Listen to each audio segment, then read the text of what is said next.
अस्सलाम वालेकुम जी। चलिए आज बनाते हैं सिर्फ एक पाव कीमे से ढेर सारे शामी कबाब की रेसिपी। ये रेसिपी बिल्कुल न्यू है और मैंने इसको डिफरेंट तरीके से बनाया है।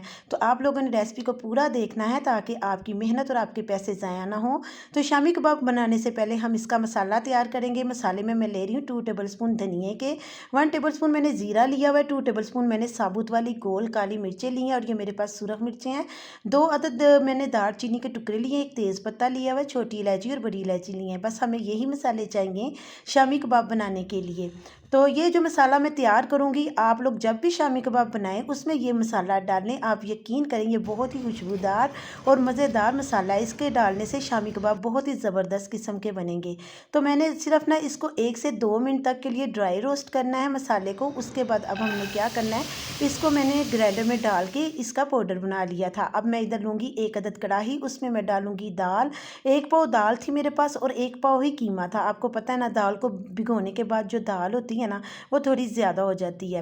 तो दाल इसमें थोड़ी ज़्यादा थी और कीमा जो है वो इसमें थोड़ा कम था। तो सबसे पहले मैं इसमें डालूँगी 1 टीस्पून हल्दी का और मैं इसमें डालूँगी 1 टीस्पून नमक का, 2 टीस्पून मैं इसमें पिसी हुई मिर्चें डालूँगी। इसमें अभी हम इतने ही मसाले डालेंगे। एक मीडियम साइज़ की मेरे पास प्याज थी, वो मैंने इसमें डाल दी है। थोड़ा सा लहसुन डाला है, ये देसी लहसुन है मेरे पास, छोटा छोटा जो होता है वो वाला। और मेरे पास 2 से 3 अदद सब्ज़ मिर्चें हैं और 2 से 3 अदद टुकड़े मेरे पास अदरक के हैं। अच्छा, अब हमने क्या करना है कि इसको उबाल लेना है, यानी कि कीमे को और दाल को इकट्ठा उबाल लेना है। हमने क्या करना है कि इसको ना हमने पानी डाल के ना उबलने के लिए रख देना है। जब तक कीमा और दाल गल ना जाए तब तक हम इसको उबालेंगे, यानी कि अच्छे तरीके से हमने इसको उबाल लेना और पानी इसमें उतना ही डालना है जिसमें ये दोनों चीज़ें गल जाए। मैं इसको प्रेशर में नहीं बना रही, अगर आप लोग इसको प्रेशर में बना रहे हैं ना तो फिर तो ये 10 मिनट में बन जाएगा।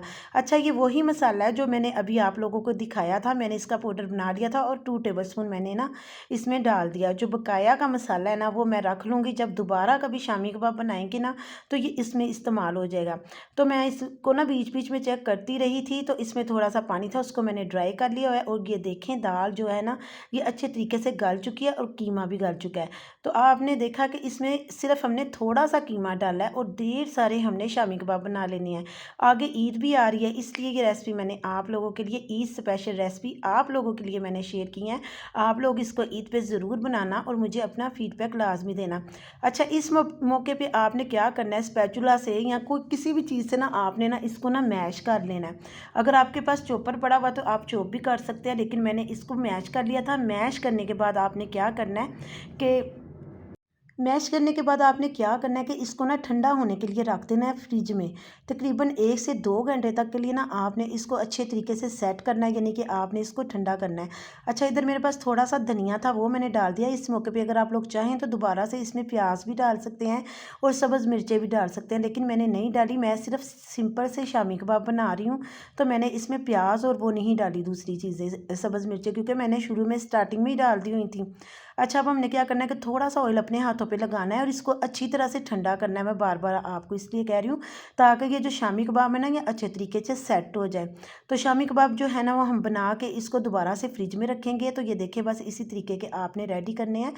ये मैंने अपनी बच्ची के लिए बनाए थे, तो मैंने सोचा मैं आप लोगों के साथ शेयर कर देती हूँ कि मैंने ना उसको बर्गर बना के देने थे, शामी बर्गर और सैंडविच। तो मैंने फिर ये कबाब बनाए थे, तो मैंने इसलिए ये रेसिपी भी बना ली और आप लोगों को मैं दिखा रही हूँ। इसलिए मैंने ना आज बहुत कम कबाब जो है ना ये फ्राई किए हैं, बकाया मैंने सेव करके रख ली है। जब मैं उसको लंच बना के दूँगी उसमें इस्तेमाल करूँगी।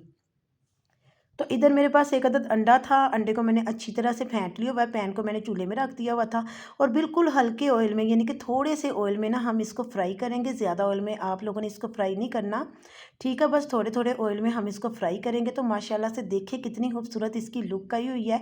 आप यकीन करें, जब आप ये वाले शामी कबाब बनाएंगे ना तो आपको यही लगेगा कि आप लोगों ने ना बाज़ार से मंगवाएंगे ये शामी कबाब। इतने मज़े के ये बनते हैं ना ये कबाब। आप लोग इस रेसिपी को ज़रूर ट्राई करना और मुझे अपना फीडबैक लाजमी देना। दोनों साइडों से जो है ना ये अच्छी तरीके से हमने पकाने हैं और हमने ना इसकी जो चूल्हे की फ्लेम है ना वो मीडियम कर देनी है। तो अगर आप लोग भी चाहें तो बच्चों को लंच बॉक्स में बर्गर वगैरह या सैंडविच वगैरह बना के दे सकते हैं। आप इसको सेव करके रख सकते हैं। जब भी आपका दिल करे कि बच्चों को लंच बॉक्स देना है तो आप उनको बर्गर बना दें या सैंडविच बना दें, क्योंकि मैंने तो अपनी बेटी को इसी तरीके से बना के देने हैं। ठीक है ना। तो ये तमाम शामी कबाब इसी तरीके से रेडी हो गए हैं। तो देखिए मैं ना इसको एक प्लेट में निकाल के भी आपको चेक करवाती हूँ। ये बहुत बहुत मज़े के बने थे। तो उम्मीद करती हूँ कि आज की रेसिपी आपको ज़रूर पसंद आई होगी। अगर पसंद आई है तो आप लोगों ने इसको ज़्यादा से ज़्यादा लाइक करना है, शेयर करना है। तो मैं मिलती हूँ आपसे एक और न्यू रेसिपी में। अल्लाह हाफिज़।